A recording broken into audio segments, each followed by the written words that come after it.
Dear learners, আমি এখন আপনাদেরকে বেঙ্গলি থেকে ইংলিশে কিভাবে সেন্টেন্স মেকিং করে ট্রান্সলেশন করে সেটা দেখাবো।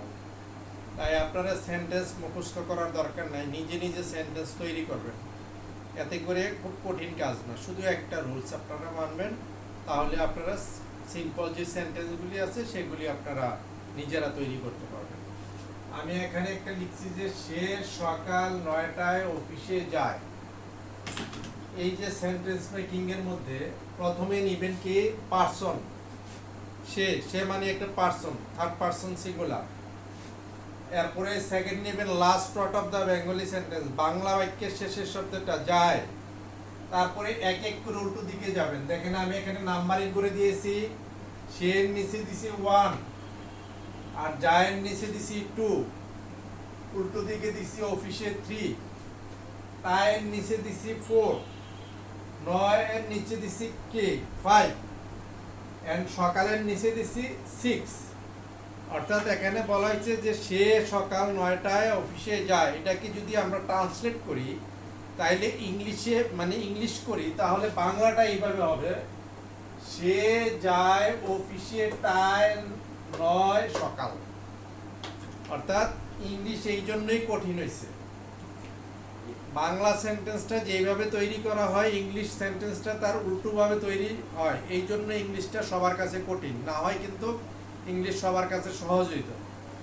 এখন যদি আমরা এটা নেই, সে মানে হি, যায় মানে গোজ, যেহেতু থার্ড পারসন সিঙ্গুলার গোয়ের জায়গায় গোজ হয়ে যাবে।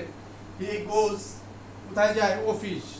কোনো দিকে যদি যায়, একটা নির্দিষ্ট জায়গার দিকে যাওয়ার আগে টু বসে, যেমন গো to office, to market, to school. এই জন্য হি গোজ টু অফিস, টু হয়েছে দিক নির্দেশ করাতে, তাই হ্যাঁ কয়টায়? 9টায়। অ্যাট, এই যে টায়ের জন্য আপনার অ্যাট ব্যবহার হয়েছে। কিসের জন্য? টায়ের জন্য অ্যাট ব্যবহার হয়েছে, অথবা নির্দিষ্ট সময় যদি বোঝায় তাহলেও অ্যাট ব্যবহার হয়। যে কোনো একটা আপনারা মেনে নিতে পারেন। এখানে এই টায়ের ক্ষেত্রে হবে অ্যাট, আর 9-এর ক্ষেত্রে হবে 9 ইংলিশে, আর সকালের ক্ষেত্রে হবে এএম। এএম মানে সকাল, অথবা অ্যাট মর্নিং, অথবা ইন দ্য মর্নিং, যে কোনো একটা আপনারা বলতে পারেন।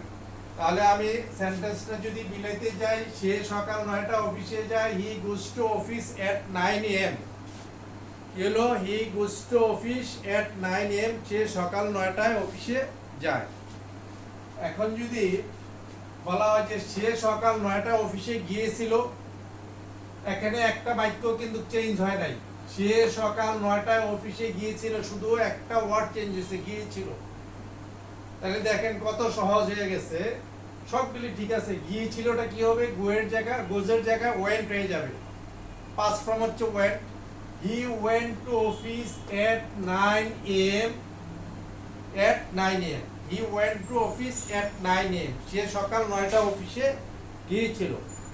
আর যদি বলা হয় এরপরে আছে সে সকাল 9টা অফিসে গিয়েছে, এখানে অন্য কিছু চেঞ্জ হয় না, শুধু গিয়েছেটা চেঞ্জ হয়েছে। হি has gone to office at 9 AM, সে সকাল 9টায় অফিসে গিয়েছে।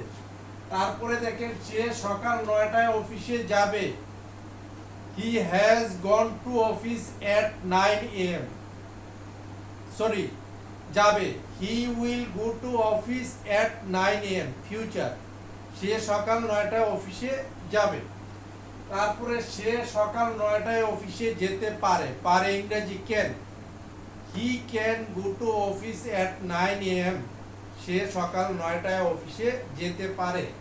এদিক দিয়ে আপনি যত কিছুই লিখেন, যায়, গিয়েছিল, গিয়েছে, যাবে, যেতে পারে, যেতে পারতো, যেতে পারবে, যাওয়া উচিত, যাওয়া উচিত ছিল, যাওয়ার কথা, হ্যাঁ যেতে হবে, হ্যাঁ যেতে হয়, যতই কিছু হোক না কেন আমার এই টোটাল সেন্টেন্সটা ঠিক রয়ে গেছে। শুধু চেঞ্জ হচ্ছে কোনটা? Last word of the Bengali sentence, Bangla বাক্যের শেষের শব্দটাই আমার চেঞ্জ হচ্ছে। তাহলে আপনি ওই সমস্ত সেন্টেন্স মেকিং সিস্টেমটা টপ টু বটম কিন্তু একই। Okay, up to this today about to make sentence.